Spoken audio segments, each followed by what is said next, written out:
प्रहारचे आमदार राजकुमार पटेल बच्चू कडूंना धक्का देण्याच्या तयारीत असल्याचं बोललं जात आहे। राजकुमार पटेल हे शिवसेनेत प्रवेश करणार असल्याचं सूत्रांकडून कळत आहे। राजकुमार पटेलांचा 6 तारखेला कार्यकर्ता मेळावा आहे। मेळाव्याच्या बॅनरवरून प्रहार नावासह बच्चू कडूंचा फोटो सुद्धा गायब आहे।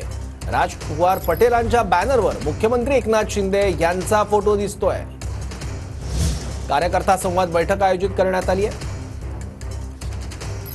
भाऊ, तुम्ही राज्यभर फिरतायत, तिसरी आघाडी परिवर्तन आघाडी तयार केली, पण दुसरीकडे राजकुमार पटेल तुमची साथ सोडणार असल्याची चर्चा। मला असं वाटतं ही भाजप सेनेची व्यवस्थित खेळी आहे, असा प्रयत्न होऊ शकतो।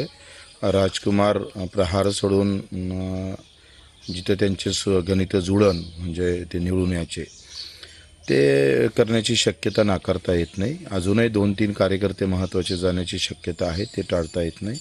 पण आम्हाला लढण्याची सवय झालेली आहे। पहिले एकटा होतो, आता एकटा राहू आणि अधिक एकाचे 10 करण्याची ताकद बच्चू कडूमध्ये आहे।